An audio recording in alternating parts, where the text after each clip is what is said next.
Good evening, everyone. My name is Jason Romain. I'm the Chief Equity and Inclusion Officer for Dallas County. I want to thank everyone for being here this evening, especially all the women in the audience. We have elected officials, department heads, and just many remarkable Dallas County employees here with us this evening.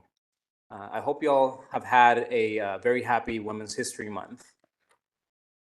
It's exciting to wrap up the month with a panel of highly accomplished and exemplary women who lead some of the most critical departments in Dallas County. On behalf of everyone here, I want to thank each of you for the work you do. And thank you for your willingness also to share some of the wisdom that you've acquired through your lived experiences. Perhaps your words will inspire some people here or some people listening online to follow in your footsteps. Today's panel will be moderated by the Honorable Pauline Medrano, Dallas County Treasurer. And from my left, we have Dr. Ronica Watkins. We have Ms. Sujata Ramakrishnan. We have Ms. Alberta Blair, Constable Tracey Gulley, and Ms. Lynn Richardson. And in the interest of time, we won't be reading out their bios. But I'll be passing out a QR code for everybody to be able to scan it and read their bios. And for the people watching online, the link is going to be in the description. And with that, I want to pass it to Ms. Medrano. So again, the mic is yours. Thank you. Thank you, Jason, and welcome everyone. And thank you for joining us this afternoon. I hope that you're as excited and ready as I am to listen to this powerhouse of women on our panel today. As we celebrate Women's History Month and honor the remarkable contributions of women everywhere, including each of you, I know that each of us stand on the shoulders of the folks that came before us, and we have all, have our own support system. If I may, I would like to recognize two of my support system. If you will stand, Yolanda and Sandy. Thank you so much. I cannot do what I do without each of them, and I have a whole slew of others that are probably watching. Thank you for attending today. Now, everyone's resilience and passion and commitment to making a difference are the cornerstones of Dallas County. And I am thrilled to have the opportunity to moderate this panel today. So what we're going to do is we have 10 questions, and we're going to ask each of the panelists a question. Then after that, if we have a few minutes, then we will ask them maybe if one of the questions that weren't asked of them that they have that resonates with them, or they would like to tell a short story, we will do that then. That's if we have time. And then after that, we'll have 2 questions that we'll ask each of them the same 2 questions. And then after that, if we have time, we'll have Q&A. So the first question is going to be given to my parking partner, because there's a few of us that meet each other quite surprisingly at the end of the day, and maybe 7:30, maybe 8 o'clock. My family often thinks like, where are you? I have to do a little video. So I'm still here. And then when I leave and I go to the garage, I see all my parking partners there. So one of them to my parking partners is Ms. Blair. The first question goes to you. What are some of the challenges you faced as a woman rising to the position of department head? And Ms. Blair is the department head of public works. So you can imagine tremendous responsibility. So, Ms. Blair? Thank you, my parking partner. We're usually the only two here at the end of the day. So one of the things to highlight for me here is that I've been at Dallas County really a long time, now 30 years, believe it. So that's a long time.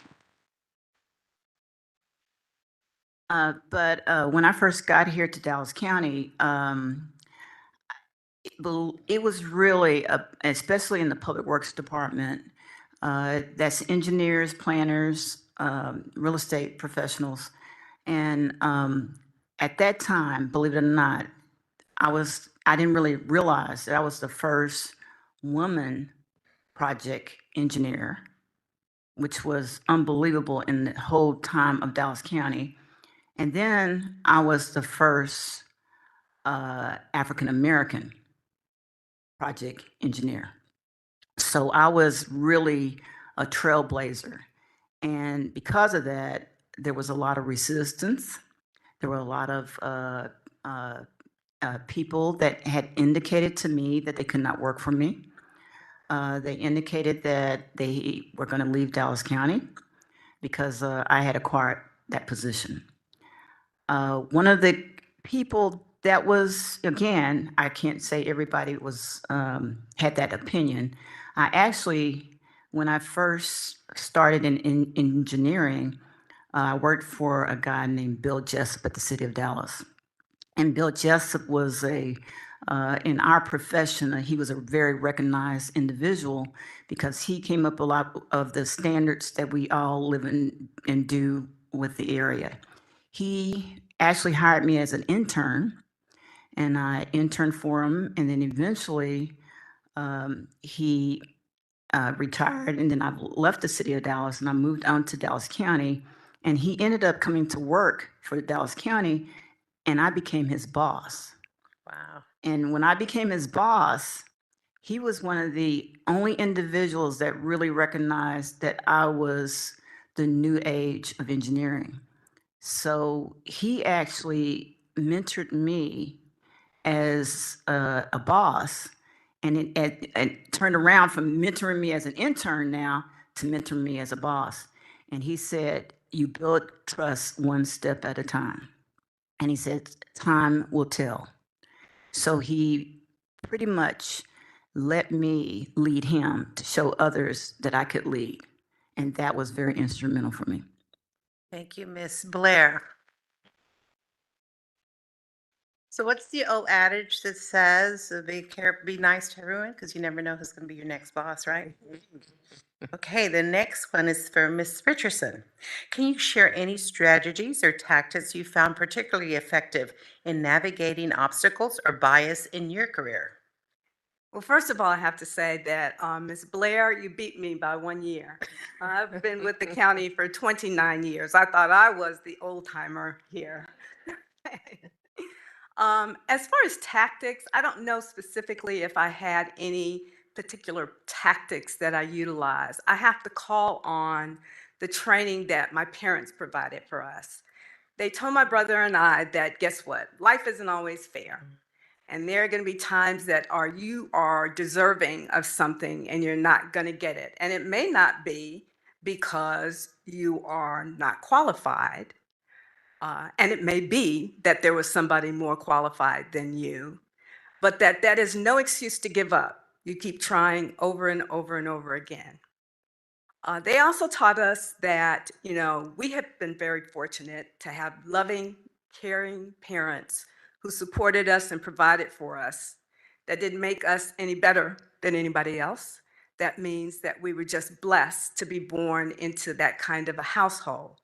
And just like there were people that came before us, especially being a brown girl growing up, people who made sacrifices during the civil rights struggle and the struggle for equal rights for women, who fought. Some of them lost their jobs, were criticized, had terrible outcomes, but they still fought so that later generations could benefit from these things. And many of these people did not benefit from the struggles that they had to change things.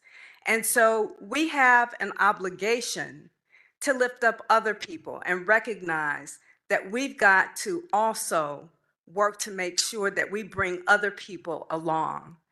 Also, from the standpoint that, again, life is not fair. You as a female and a person of color are going to be scrutinized a lot more closely than others are. That is no excuse to be upset and to give up. That you recognize that you are going to be scrutinized closely, so you're going to have to do a good job, because here's the problem with that. If you get into a position of authority and power and you mess up, then the next little brown person that comes up is not going to be selected because there's the belief that, oh, we gave her a chance or gave them a chance and they didn't rise to the occasion. So I have to say, both of my parents are deceased now, but when you're a kid and you're listening to this and they're telling you that, oh, you go, oh, they don't know what they're talking about. Those are just old time stuff, you know. But as you get older, you begin to understand that those principles do work. And the other piece is that I think all of these awesome ladies on this panel recognize that the work is not easy. Some people say, well, I want the position and the power because I want the title, I want the money, not recognizing that you're going to be expected to perform. And if you don't want to perform, if you don't think you should have to put in the time to perform, then maybe you better not seek that. So I don't know if that necessarily answers the question, but it has helped me along the way. Thank you, Ms. Richardson, and we want to congratulate you on your first week. And you want to give us your title? Oh, I moved from being the chief public defender for Dallas County, which I did for 15 years, to now I'm an assistant county administrator. And my boss is back there, Mr. Daryl Martin. Congratulations. We're Thank really you. proud of you. Thank you. Question number 3 to Ms. Ramakrishnan. How do you balance leadership responsibilities with personal or family commitments? I struggle with that one. Yes, it's a struggle. I'm way too younger than you both. I'm just completing 12 years this May. But I started with grants audit in the auditor's office, and I'm still in grants audit. Built my way through. I started as an internal auditor 3, rose up to grants audit supervisor, and today I'm the grants audit manager, managing a team of 18 people. It was very small when I started, but now it's leaps and bounds and it's growing, growing, growing. Leadership responsibilities and with personal commitments, very challenging. My husband is an IT consultant and was always traveling Monday through Thursday for almost 18 years. It was a big time to take care of I have 2 sons, 29 and 25. But when they were young, it was very, very difficult. So I had to balance both. So it was like I had to set up clear boundaries. What is a commitment here? What is a commitment here? So I had to also make sure that I go and represent myself as a parent on behalf of my husband too, to all these school events, because both of them were in debate and band. And you know with debate and band how much of a pressure it is. So I was like tagging between here and there. Sometimes at that time, we used to take papers back home to work. So it was like really, you had to set your priorities. Then you had to see whether you can delegate, how much of delegation you can do. Awesome, awesome team I built, and I was able to delegate a lot of tasks to them. And my support system. Very good support system. I have one of my support system here who is here, Valerie Anderson, she is there. And I have another one who handles the other side of the grants. I can delegate as much as I can and then expect an output. Yes, we have to expect a lot. But at the same time, we also make sure that we get the commitment from them. So various things, time management, so many things were involved that I had to take care to come up to this leadership responsibilities. Mine is, if it's not on the calendar, it's not going to get done. You invite me to a party, you better invite me with enough time, because they'll go, oh yeah, she's still at the office. So sometimes I'm the butt of the joke, if you will. So our 4th question is to Constable Gulley. What advice would you give to a young woman aspiring to leadership roles within your industry? Wow, that's a good one. Law enforcement. It's challenging. I will say, and I'll be honest with you, I had to keep both heels to the ground And some of you will get what I'm saying on the way home. I kept both heels to the ground and I stayed prayed up. I had so many challenges against me. Number one, well, actually, there were three. I've been with the constable's office for 27 years, and this is my third consecutive term as being the elected official. Number one, I'm a female. Number two, I'm Black. And number three, I was in charge. I found myself being challenged by, I thought it would be the men, but it would be so many women of color that challenged me all the time, whether it was being disrespectful or just wanted to challenge me, period. Someone told me that I couldn't do this, so that was my thing to show them that I could. My mom would always ask me, why do you want to do this? And I say this all the time when I go out and speak. People are going to lie on you. I said, Mama, they do that now. They're going to talk about you. Yeah, they do that now. They're going to call you everything but what's on your badge. I definitely get that out in the streets.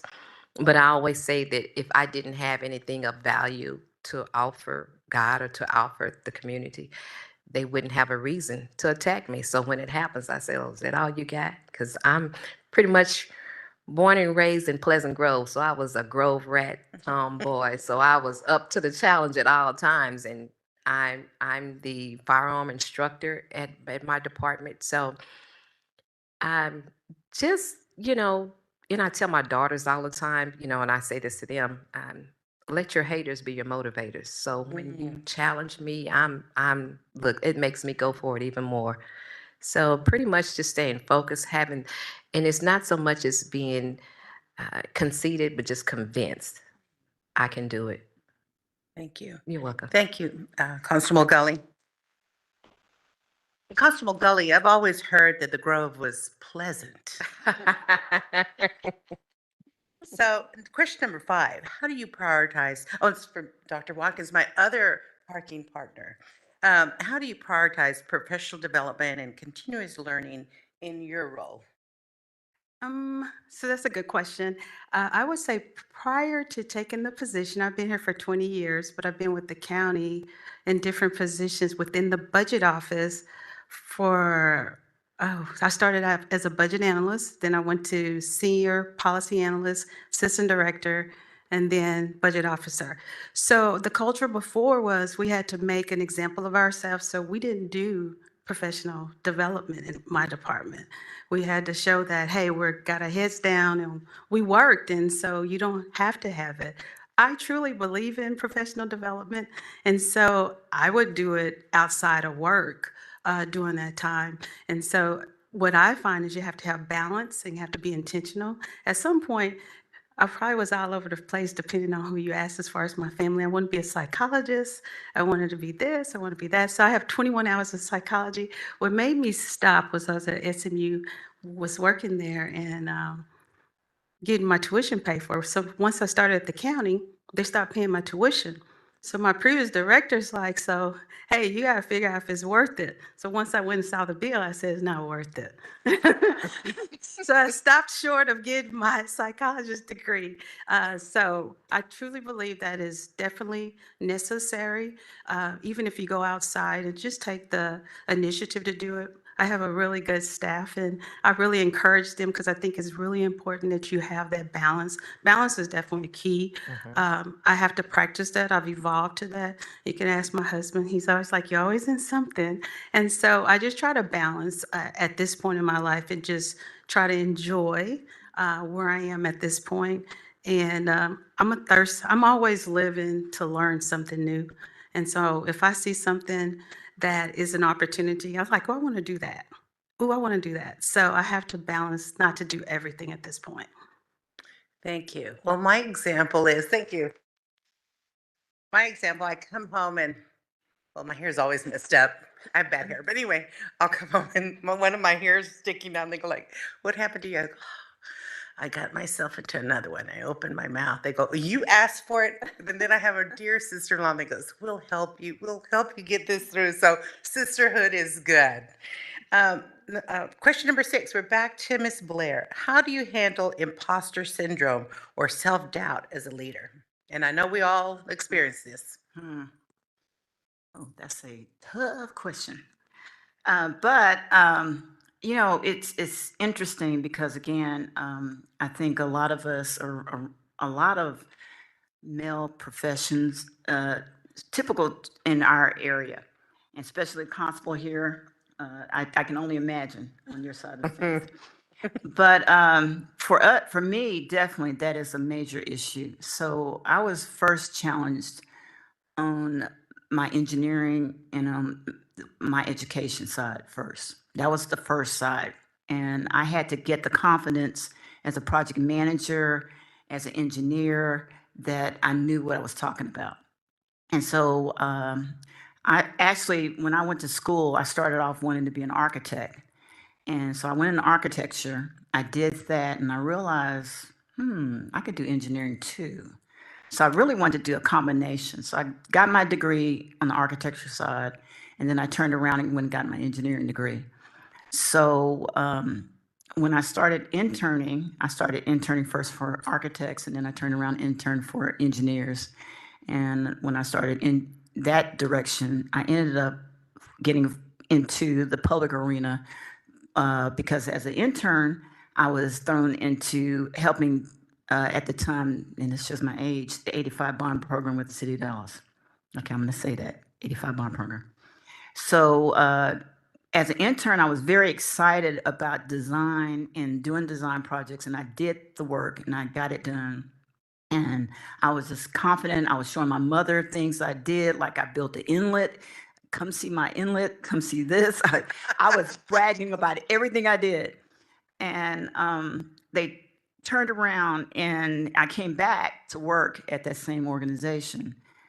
But it was an interesting time at the city of Dallas because the city of Dallas was in the process of moving forward with some major capital improvement projects. The Arts District was coming along. And one of those things called DART was beginning to move forward. But there was McKinney Avenue trolley. And at the time, they needed someone who could talk with the architects, especially over there in the Arts District. So it was only 3 of us who had architectural experience. So they came to me and they asked me to do the leading for all the streets and all the work in the Arts District. From Flora Street, all of the streets that you see in the Arts District. And I'm in my 20s and I'm scared to death. And here's IMP, if you know architects, and they're there, and I'm having to tell IMP he can't put a crane on the middle of the street for his building, which is a Meyerson. I'm having to be forced into areas where I was like, no way, no way. And there was, all of a sudden, there was a TIF district that showed up in State Thomas. And I was there to lead the design and engineering for that too. And I was scared to death because there was a lot of major players in Meadows and a lot of people there. And I was so nervous. I was praying, please help me. I don't know how I'm going to do this with these people. And I showed up to one of the meetings and I heard in the background, baby, what you doing here? It was my aunt on the board, the first TIF board. My family didn't understand what I was doing. Most of my family was either doctors or something else. And she looked at me and, what are you here to do? And I presented right to my aunt the projects that I was presenting for the State Thomas TIF district. By the time I got home, my parents knew finally what I did. That was the confidence building that I needed, was for my parents to know. They saw me come in muddy sometimes, going out and survey. My mother wondered why was I wearing jeans and a suit. I thought engineers do this. I had hard hats on. They were like, what do you do? And when I came home that day, from that point on, my family knew what I did. And that became sort of like the catalyst for me was the people around me who knew that, engineers and what we do is quiet until you're in trouble. But when they finally saw that I was helping change the community that I grew up in, change and make the difference, that's when I felt the confidence of what I did, because I had the respect of the people that I did work with. And real quickly, Public Works, raise your hands. Raise your hands. Raise your hand. Yeah, Public Works in the house. One of the things too, I just want to say about Public Works on our team here is that, remember I just said I didn't have the people behind me? Well, we read a lot of books and we do a lot of leadership development in our group. And one of the things here is everybody that's out there is a leader and they know it. And I'm just part of that team with them. So we are there to push things forward, to get things moving. And their confidence, sometimes I had to bring them down because they get too confident. But their confidence is what pulls me. So again, it's a book called Good to Great. I advise everybody to read that book, Good to Great. It's a great book. And in that book is a thing called Level 5 Leaders. And Level 5 Leaders is driven, humble, but driven.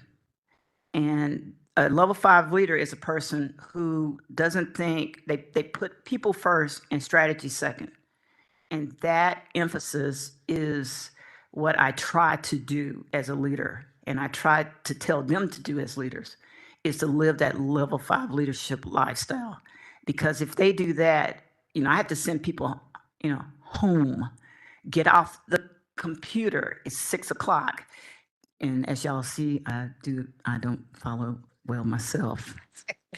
I don't do that well. Yeah, there you go. But anyway, if you do that, you will get people who want it to do, and they have the confidence to do what they do, and we can get things done. So that's it. Having the respect of the people around you, but also having the people you work with understand what we're doing. Thank you, Ms. Blair. Yes. That reminds me of a story that Supreme Court Justice Keontae Brown said when she was at Harvard and she wanted to quit, and someone bumped into her, saw her, and I guess saw the face, and she said, "What? Perseverance." So I think that's one word that comes to mind when I hear that story. The other one is also you lead with love, and you get the respect, and you get to know, you're not get into their business, but they really know that you care for your employees, and I think that's one good part, and I think that shows in you. Thank you, Ms. Blair. The next one, Ms. Richardson. What initiatives or policies do you think organizations should implement to support the advancement of women in leadership? Well, clearly, mentorship is extremely important. And I think another problem that we as women sometimes have, there's so few of us in positions of power and authority, that sometimes I think there are women out there that are afraid of other powerful, smart, creative, outstanding women within the organization because they're afraid that they're going to overshadow them. And you can't do that. You can't. If you're confident in your ability, and you also recognize that it's important not only that you lead appropriately, but that you train future leaders. Right. They may lead in your organization or they may go somewhere else. So I can't say enough about mentorship. And in the public defender's office, we have mentors assigned. We have more experienced lawyers that worked with the newer attorneys, the baby attorneys, to train them up so that they're in a position, can they move up? Also, as a leader, you've got to have a structure in place where people can move up within the organization, because people will get very frustrated if you're doing all this training and mentorship and there's no place to go. Then they're going to get disgruntled and unhappy and dissatisfied, and they're going to go somewhere else, and you're going to lose a valuable employee. I have to identify those people from my old job, the public defender's office, that are here today, if you would raise your hands. And I would like to point out that Bianca Hernandez, who is in our office, Bianca is amazing. Yes. She is amazing. See, there others have seen that. And she started out in a low-level position, but you could see the talent and the gifts. And again, there are some people that would be intimidated by that. She is the IT queen, and I am not, and so when you recognize that, you've got to lift those people up because you don't want to lose them. Because if your overall goal is to make the organization better, then you've got to have good people there. You don't want people that don't have those skills, and you don't want them to leave. So other than that, it's just, I also agree, professional development is extremely important. And sometimes it's very difficult to do that when you're in a labor-intensive job and you're working all the time. To find time, you have to make time to provide that professional development for them. You just can't have people work.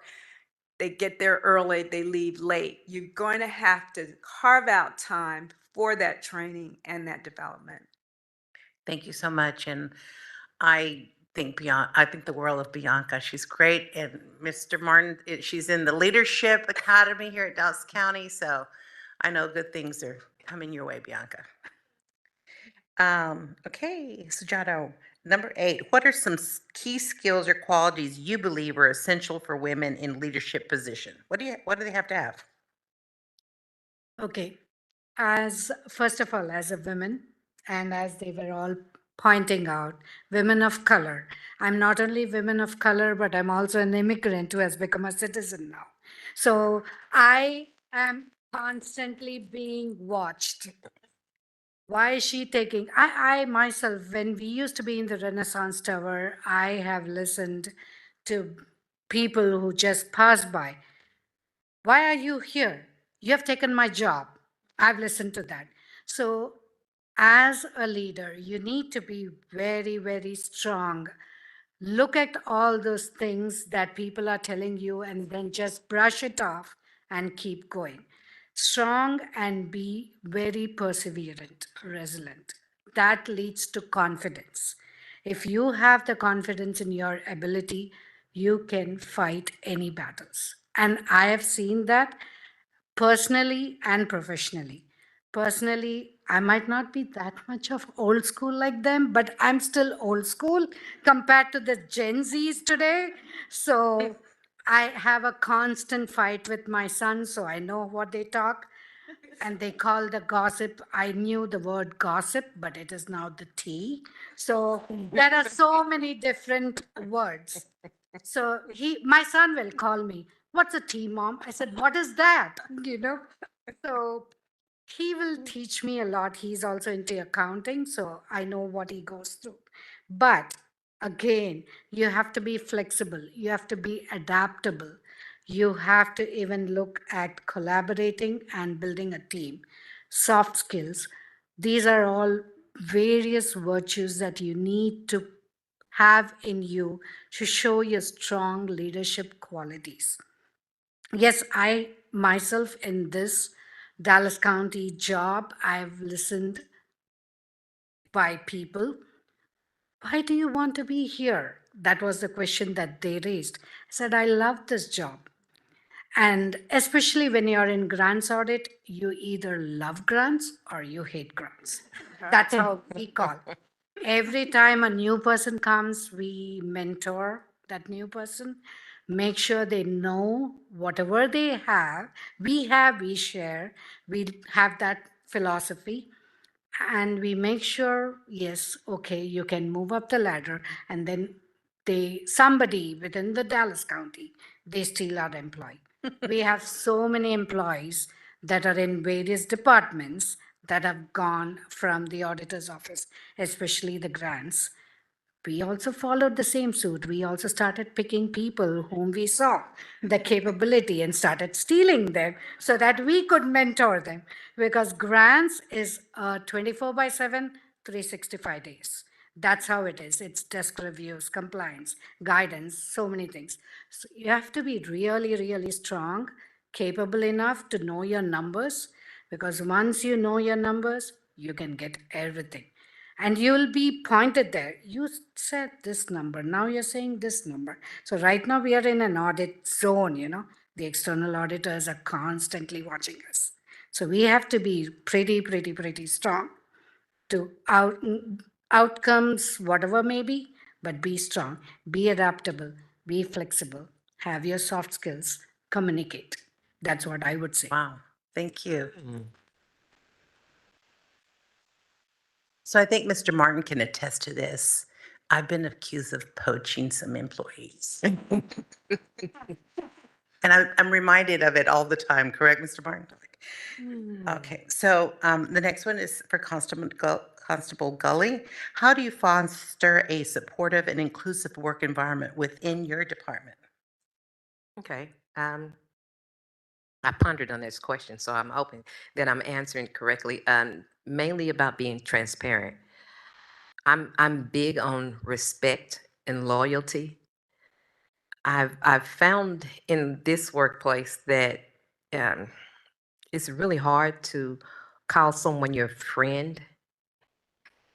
Um, it's kind of personal to me because loyalty is wow, and it's nothing like it used to be to me. But let me get back on the track. In my department, I don't make a difference whether your sexual preference, your race, your religion. Everyone is treated the same to me.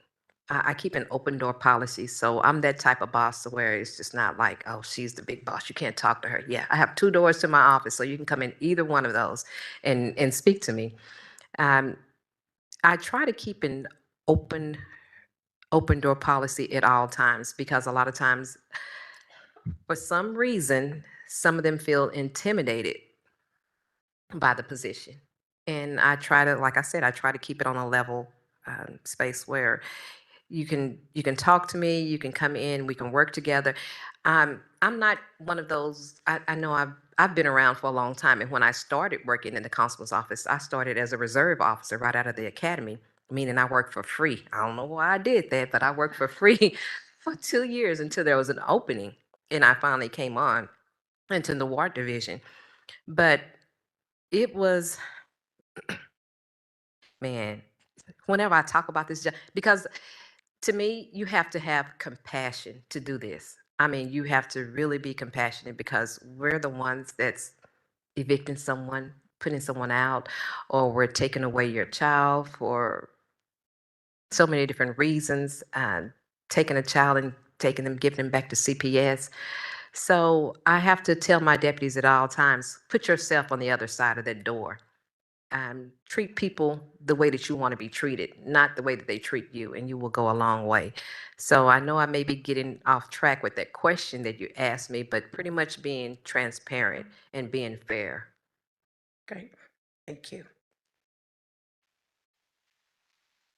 Back to Dr. Watkins.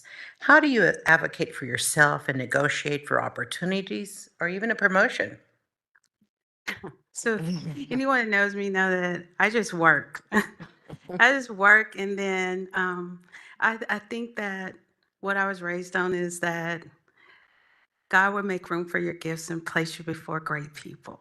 And so people see that I'm a hard worker, and I really have never had to advocate for myself. It's just, I'm just blessed.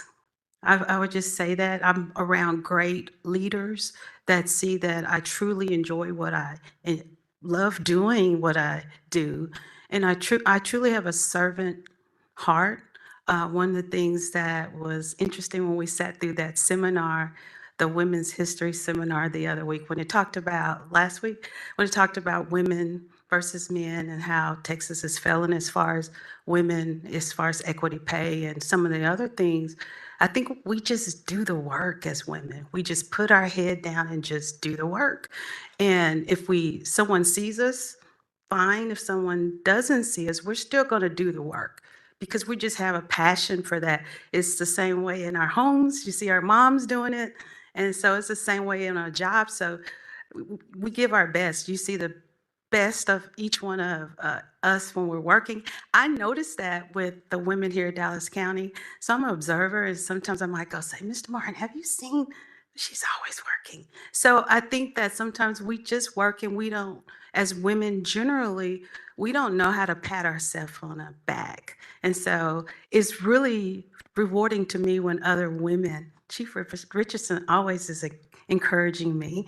And, from the tip off, and like if I come to it, I have this, can I say, it's not quirky, but I love basketball. So I integrate the things I enjoy into my work. And for someone else to be like, oh, why is she doing that? It doesn't make sense, but I found joy in it. And I want people to have joy when they're doing their job. And so hopefully it translates when you're doing the budget, and then we may say not recommended. So, so hopefully that translates that, hey, she truly enjoys it. She wants to give it to you. But I will say that before I got this job in this position, everyone's like, you're not going to do well because you can't say no. You can't say no. But the thing is, I don't think it's that people will get mad if I don't say no. I think people just want me to listen. So once I listen, and then I was like, yeah, that sounds good, but no. It works. It works. And so I would say that just do the work. I think people see all these women up here. I work well with them. We say that women don't get along. I get along with everyone. So when I don't get along with somebody's like, we know something's wrong with that person. And so, so for me, I would say that just do the work, and your work speaks for itself. And people see you. People are watching. People, co-workers. I have such a great team. They say you overcommit. You overcommit. Say no sometime. And so I just want to make sure people, my meetings, look at my calendar, it's just back. So for me, I just want to make sure people see that I do hear you, I do understand, but at the end of the day, I have to say no.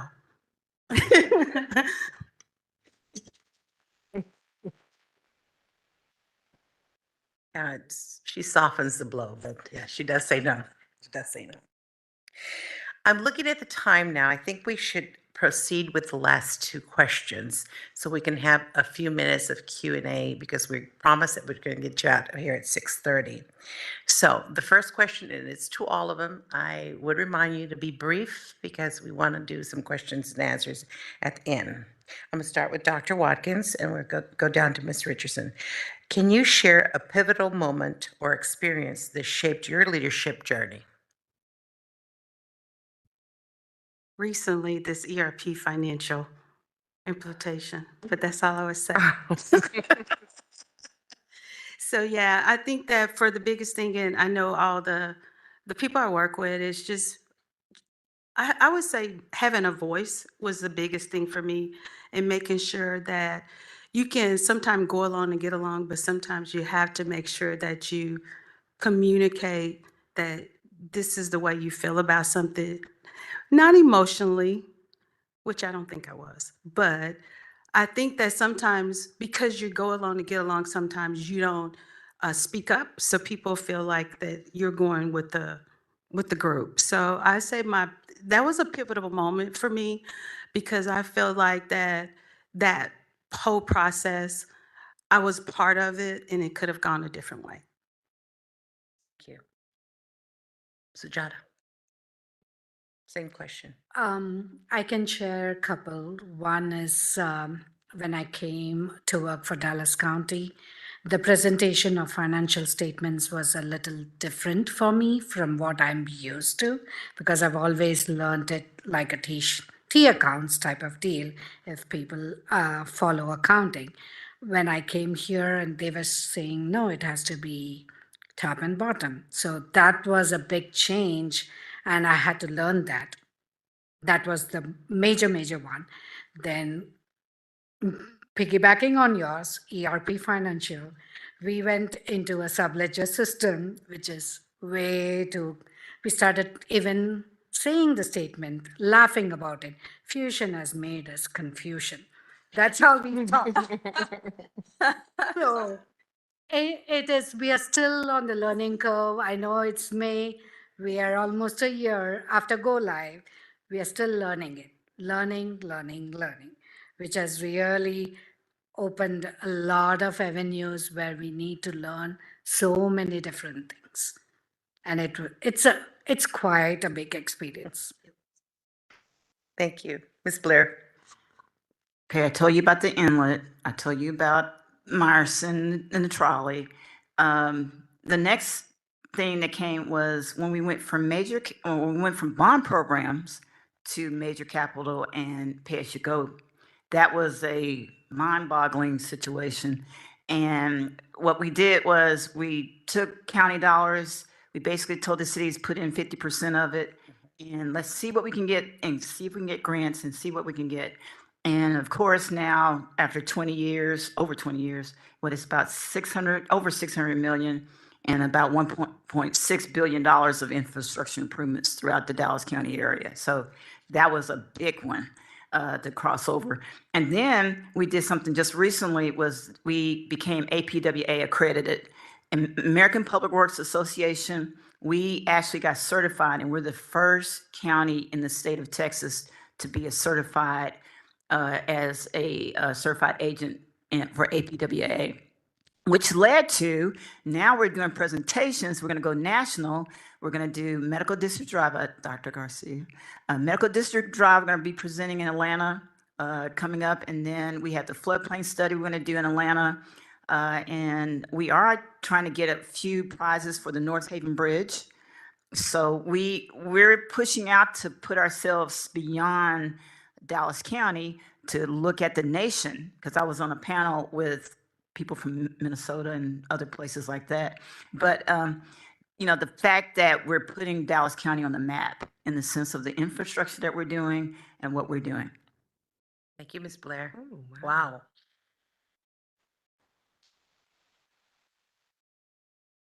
Now I know. Am I supposed to come behind that? I know. I was going to say. Now I know why she stays so late. Well, let's see. Pivotal moment. The experience that shaped my leadership. My job is really personal to me. So before I was the constable, there was a constable before me that went through some legal matters. I can talk about it now. And in order to get to him, they had to go through me. So I wouldn't say guilty by association because I wasn't guilty, but in order to get to him, like I said, they had to go through me. And I didn't quite understand. I kept saying, why me? I went to my pastor, went to my praying mom, thank God for her. Why me? Why am I going through this? And I kept asking my pastor, when will this be over? And he said, you have no idea that God is trying to shape you up for something bigger and better. And I didn't understand it. And I kept asking, okay, well, will this end next month, next week? And probably lasted about 2 years. He said, well, you've been pregnant before. This is going to be like an extended pregnancy. So whenever God feels like you're able to get through it, then it will be over. And I didn't understand it, but it prepared me for this journey for the job that I'm doing now. And when I tell you, it shaped me into a different person. I had to be stronger, couldn't carry my feelings on my shoulder. And it really prepared me for this. And I wouldn't trade it for the world. Beautiful answer. Thank you. Ms. Richardson? I started out growing up wanting to be an actress. I was going to Hollywood to become a star, okay? And then I decided I don't want to be a starving actress. I don't want to wait on tables and take the chance. And growing up, I also was very involved in competitive activities like speech and debate, and in music and in theater. And I decided, what can take some of that training and that experience into a situation where I can utilize those talents in some other way. And I decided to go to law school. So I went to law school. And one of the reasons I wanted to be a criminal defense lawyer is that I hated the disparities and the inequities in the criminal justice system. And I wanted to make a change. I hated the way certain people were treated because they were poor, or because of the color of their skin, compared to those people who had power and influence and money. And so that was my passion, to do this kind of work. And I did it for so many years, working in the courts, trying cases. I loved being in the courtroom. I loved being in trial. And when this opportunity came open for me to become the chief of what was at that time the largest public defender office in the state of Texas, I decided to do it. And it was totally different because keep in mind, if you think about the things that I enjoyed doing, the competitive spirit, it was all about me, me, me, me. What can put me out front? What can make me the best, first place, or, win, this award? And so now I'm in a position where I'm responsible for so many people, not only our clients that we're trying to properly represent, but the people within the organization who depended on me. And at the moment I took over that position, I got a lot of criticism for a lot of people who were saying, you know, you've got too many cases that you're handling. And we had no control over that at that time. So there were newspaper articles about they're going to fail. That the public defender's office is not going to be able to succeed because they've got too many cases to effectively represent those people. And I will say I have been so blessed to have some amazing lawyers and people that work in that organization, and it did not happen. In fact, the office continued to grow. We continue to come up with the concept that now everybody is doing, client-centered representation, trying to get people the services and the help they need, whether it's mental health treatment or substance abuse treatment, so that they don't keep coming back in the system over and over again.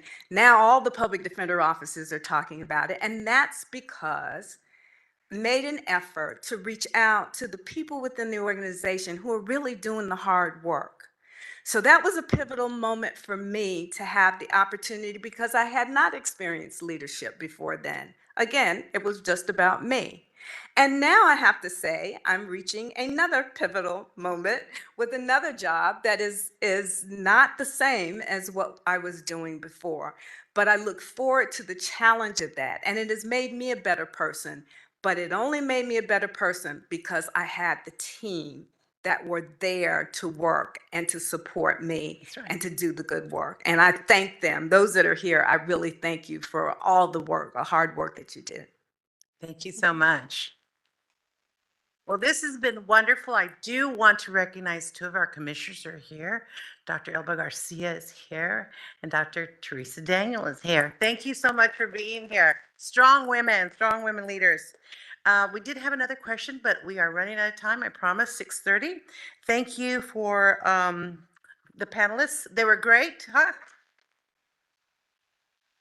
We thank them for their ideas and for sharing their stories.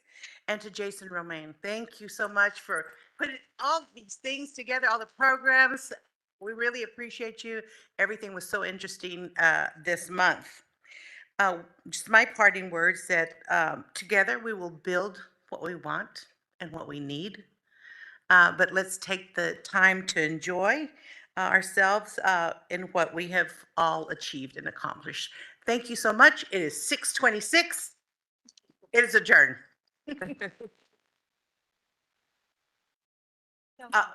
Can we get a picture?